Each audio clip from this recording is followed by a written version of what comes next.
The Darkness in the Storm. Written and narrated by Dagonhills. The evening sky was already a dark, muted black and gray as the storm clouds had started to gather since even before I had begun my journey home. The moon was hidden from view by the thick waves of clouds that rolled in above the hills, bringing the cold rain and darkness. As I progressed, so did the storm, turning from a mere shower into thundering torrents of rain, sheets of cold, icy drops that fell with an unrelenting fury. The rain fell in a slanted stream, and the trees whipped their branches in the wild high winds.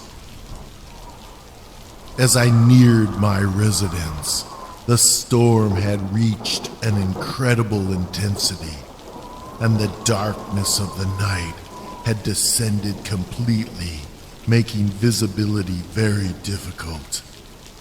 As I came over the steep hill that led to my home, illuminated in my headlights, I saw a small figure swiftly running down the sidewalk, dark, wet, and matted from the rain, yet unidentifiable as to exactly what it was. I pulled into my drive, taking a quick glance across the street to see if the creature was discernible, but the rain-speckled windows and blinding storm made it impossible. Believing the figure to be a small animal, I made my way up the cement stairs to my front door. As I stood searching for my house key before the large wooden door, through the howling winds, I thought that I could hear the sound of something crying, a sad, whimpering cry of pain or fear. I wasn't sure of what was causing this sound, but I couldn't disregard the fact that it may be human. Had the creature been a small child lost in the storm?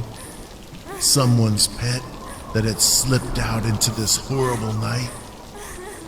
As I turned the key to unlock the heavy door, at that exact moment, the cry turned into a soul-haunting shriek of pain or terror, which made my blood turn as cold as the storm-battered night.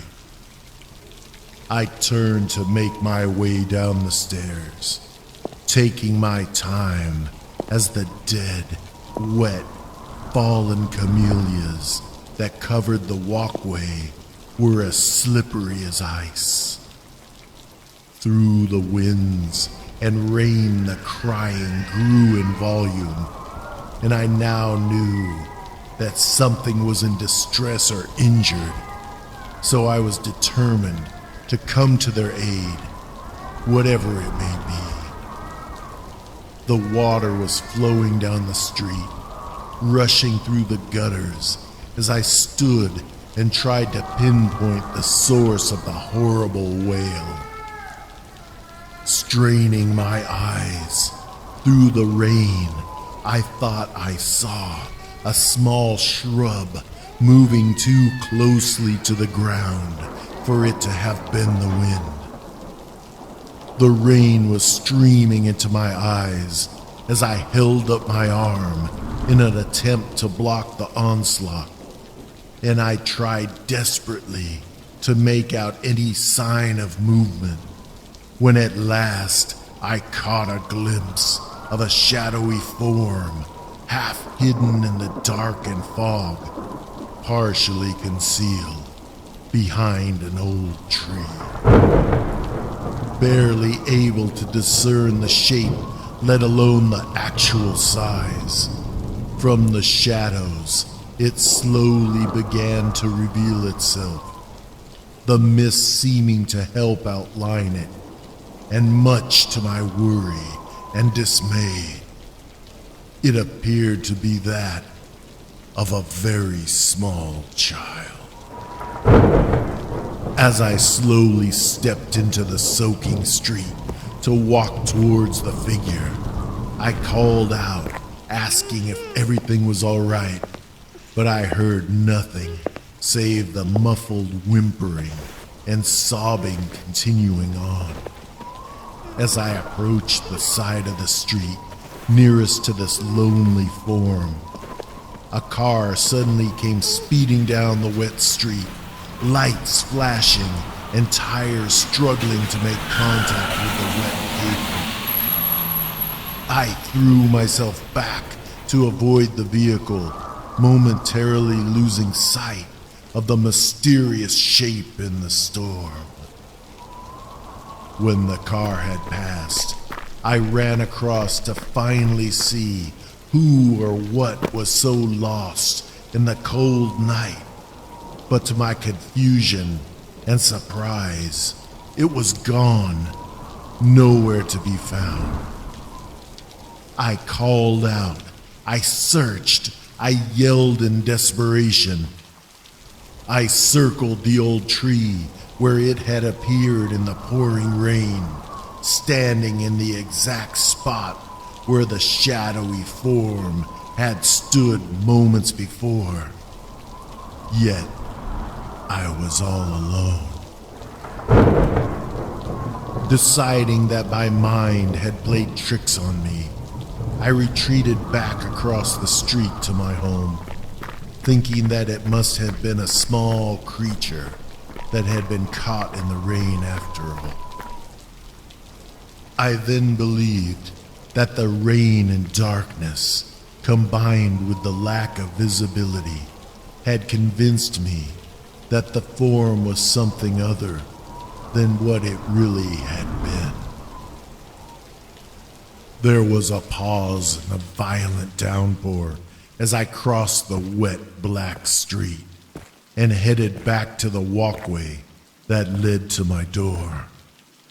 Soaked and chilled to the bone, as soon as I placed my foot upon the first step of the stairs, I stopped in terror as I heard a faint, haunting sound coming from my dark house through the crack of the wooden door that I had left open in my haste.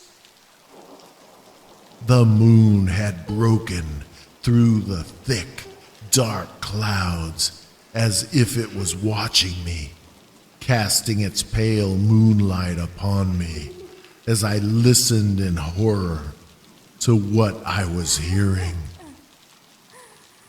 The sound that I heard was simply this: the same sad, soft, rhythmic sobbing of a very small child that I had heard outside in the black night.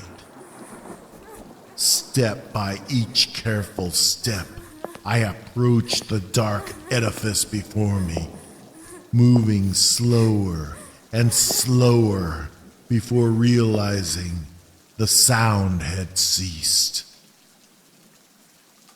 The pale moon quickly vanished back behind the storm clouds as the rain suddenly became heavy once more. With my hand upon the carved wood, I slowly pushed the door inward, enough for me to look inside. And from deep in the darkness of my long hallway, I could see a small, visible, dark cluster of smoke, or maybe mist, hanging there in the blackness of my home. As I peered through the crack in the door, I stood in disbelief as I saw two large, crimson eyes glowing as if filled with hellfire, appear from within the misty formation, burning into my soul with their burning hypnotic gaze. As I stood there in the shadows of the black stormy night, terrified and paralyzed, looking right into those evil eyes, I heard an ungodly, deep, horrific, demonic voice beckoning me to come inside.